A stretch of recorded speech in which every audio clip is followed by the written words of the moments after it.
नमस्ते दोस्तों, आप सभी का हमारे चैनल गुड थॉट्स ओनली पर स्वागत है। आज मैं लेके आई हूँ मनु भंडारी की कहानी दो कलाकार। मनु भंडारी हिंदी कहानी साहित्य में नई कहानी आंदोलन की प्रारंभिक कहानीकार मानी जाती हैं। इनके साहित्य में सामाजिक, आर्थिक, पारिवारिक तथा सांस्कृतिक समस्याओं का हृदय स्पर्श वर्णन मिलता है। ये नारी जीवन तथा नारी मन की कुशल चित्रकार हैं। आइए सुनते हैं कहानी। ए रुनी उठ, कहते हुए चादर खींचकर चित्रा ने सोती हुई अरुणा को झकझोर कर उठा दिया। अरे क्या है? आंखें मलते हुए तनिक खींच भरे स्वर में अरुणा ने पूछा। चित्रा उसका हाथ पकड़कर खींचती हुई ले गई और अपने बनाए हुए चित्र के सामने ले जाके खड़ा कर दिया और बोली, देख मेरा चित्र पूरा हो गया। ओह, इस चित्र को दिखाने के लिए तूने मेरी नींद खराब कर दी। अरे जरा देख तो इस चित्र को। ना पा गई पहला इनाम तो मेरा नाम बदल देना।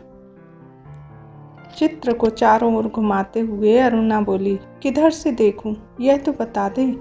1000 बार तुझसे कहा है कि जिसका चित्र बनाए उसका नाम तो लिख दिया कर, जिससे गलत फहमी ना हुआ करे, वरना तू बनाए हाथी मैं समझूं उल्लू। तस्वीर पर आंखें गड़ाते हुए बोली, किसी तरह नहीं समझ पा रही हूँ कि 84 लाख योनियों में से आखिर यह किस जीव की तस्वीर है। तो आपको यह कोई जीव नजर आ रहा है? जरा अच्छी तरह देख और समझने की कोशिश कर। अरे यह क्या है? इसमें तो सड़क, आदमी, ट्राम, बस, मोटर, मकान सब एक दूसरे पर चढ़ रहे हैं। मानो सबकी खिचड़ी पका के रख दी हो। क्या घनचक्कर बनाया। यह कह के अरुणा ने चित्र रख दिया। जरा सोच कर बता कि यह किसका प्रतीक है? तेरी बेवकूफ़ी का। आई है बड़ी प्रतीक वाली। अरे जनाब, यह चित्र आज की दुनिया में कन्फ्यूजन का प्रतीक है, समझी? मुझे तो तेरे दिमाग के कन्फ्यूजन का प्रतीक नजर आ रहा है। बिना मतलब जिंदगी खराब कर रही है। और अरुणा मुँह धोने के लिए बाहर चले गई। लौटी तो देखा 3-4 बच्चे उसके कमरे के दरवाजे पर खड़े हैं, उसकी प्रतीक्षा कर रहे हैं। आते ही बोली, आ गए बच्चों, चलो मैं अभी आए। क्या ये बंदर पाल रखे हैं तूने? फिर जरा हंसकर चित्रा बोली, एक दिन तेरी पाठशाला का चित्र बनाना होगा। लोगों को दिखाया करेंगे कि हमारी एक मित्र साहिबा थी जो बस्ती के चौकीदारों, नौकरों, चपरासियों के बच्चों को पढ़ा पढ़ा कर ही अपने को बड़ी भारी पंडिताइन और समाज सेविका समझती थी।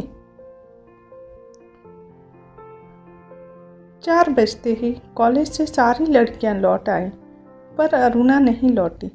चित्रा चाय के लिए उसकी प्रतीक्षा कर रही थी। पता नहीं कहाँ कहाँ भटक जाती है, बस इसके पीछे बैठे रहो। अरे क्या बड़बड़ कर रही है? ले मैं आ गई, चल बना चाय, मिलकर पीऊंगी। तेरे मनोज की चिट्ठी आई है। अरुणा लिफाफा फाड़कर पढ़ने लगी। जब उसका पत्र समाप्त हो गया तो चाय पीते पीते चित्रा बोली, आज पिताजी का भी पत्र आया है। लिखा है, जैसे ही यह कोर्स समाप्त हो जाए मैं विदेश जा सकती हूँ। मैं तो जानती थी पिताजी कभी मना नहीं करेंगे। हाँ भाई, धनी पिता की इकलौती बिटिया ठहरी, तेरी इच्छा कभी टाली जा सकती है? पर सच कहती हूँ, मुझे तो सारी कलाएं इतनी निरर्थक लगती हैं, इतनी बेमतलब लगती हैं कि बता नहीं सकती। किस काम की ऐसी कला जो आदमी को आदमी ना रहने दे? अरुणा आवेश में बोली, तू मुझे आदमी नहीं समझती? क्यों? तुझे दुनिया से कोई मतलब नहीं है, दूसरों से भी कोई मतलब नहीं है। बस 24 घंटे अपने रंग तुलिकाओं में डूबी रहती है। दुनिया में कितनी बड़ी बड़ी घटनाएं घट जाए, पर यदि उसमें तेरे चित्र के लिए कोई आइडिया नहीं है तो वह घटना कोई महत्व नहीं रखती।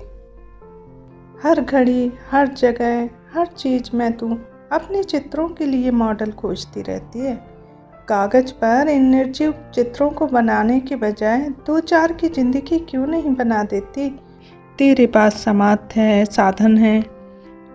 वह काम तो तेरे लिए छोड़ दिया।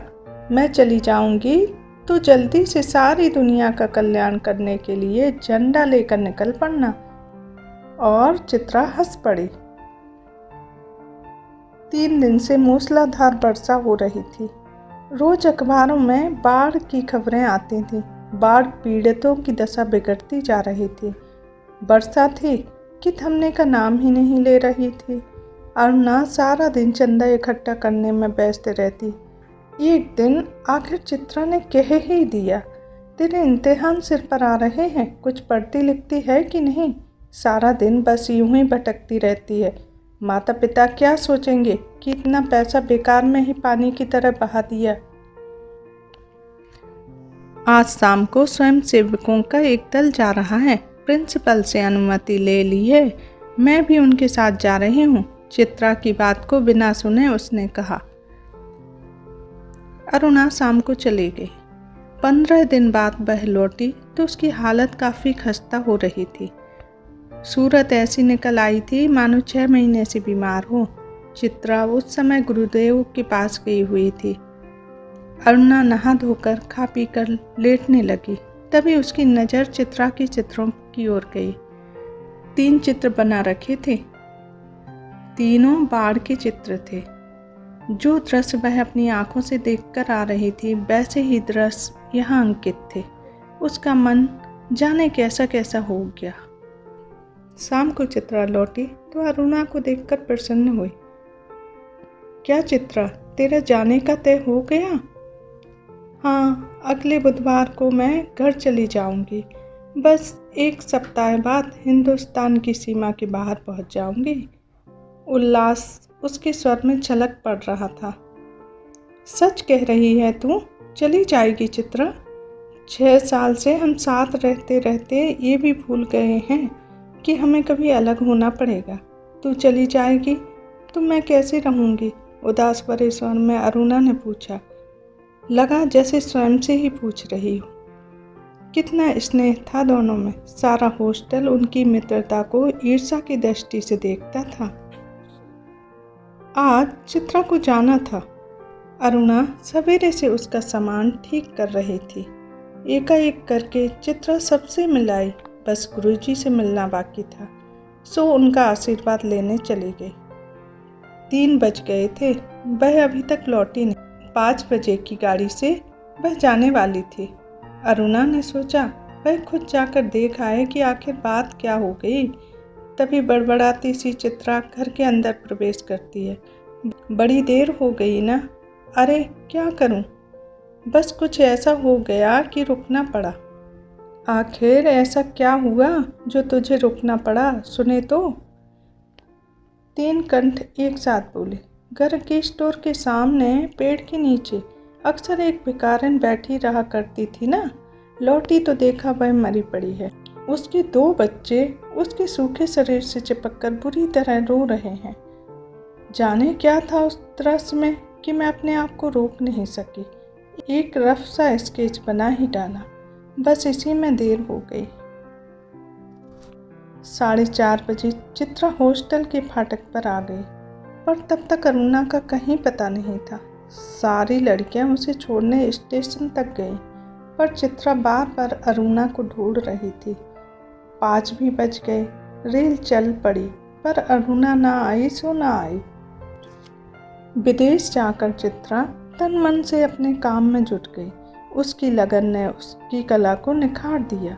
विदेश में उसके चित्रों की धूम मच गई। भिखारिन और 2 अनाथ बच्चों के उस चित्र की प्रशंसा में तो अखबारों के कालम भर गई। शोहरत के ऊंचे कगार पर बैठे चित्रा जैसे अपना पिछला सब कुछ भूल गई। पहले वर्ष तो अरुणा से पत्र व्यवहार बड़ी नियमित रूप से चला, फिर कम होते होते एकदम बंद हो गया। पिछले 1 साल से तो उसे यह भी मालूम नहीं कि वह कहाँ है। अनेक प्रतियोगिताओं में उसका अनाथ शीर्षक वाला चित्र प्रथम पुरस्कार पा चुका था। जाने क्या था उस चित्र में जो देखते ही लोग चकित रह जाते थे। 3 साल बाद जब वह भारत लौटी तो बड़ा स्वागत हुआ उसका। अखबारों में उसकी कला पर, उसके जीवन पर अनेक लेख छपे। पिता अपनी इकलौती बिटिया की इस सफलता पर बहुत प्रसन्न थे। दिल्ली में उसके चित्र की प्रदर्शनी का विराट आयोजन किया गया। उद्घाटन करने के लिए चित्रा को भी बुलाया गया। उस भीड़ भाड़ में अचानक उसकी भेंट अरुणा से हो गई। रुनी कहकर चित्रा भीड़ की उपस्थिति को भूलकर अरुणा के गले से लिपट गई। तुझे कब से चित्र देखने का शौक हो गया रुनी? चित्रों को नहीं, मैं तो चित्रा को देखने आई थी। तू तो एकदम भूल गई। अरे ये बच्चे किसके हैं? 2 प्यारे से बच्चे अरुणा से सटे खड़े थे। लड़की की उम्र 10 साल की होगी तो लड़की की 8। मेरे बच्चे हैं और किसके? ये तुम्हारी चित्रा मौसी है। नमस्ते करो अपनी मौसी को, अरुणा ने आदेश दिया। बच्चों ने बड़े आदर से नमस्ते किया पर चित्रा अपाक होकर कभी बच्चों को तो कभी अरुणा को मुँह देख रही थी।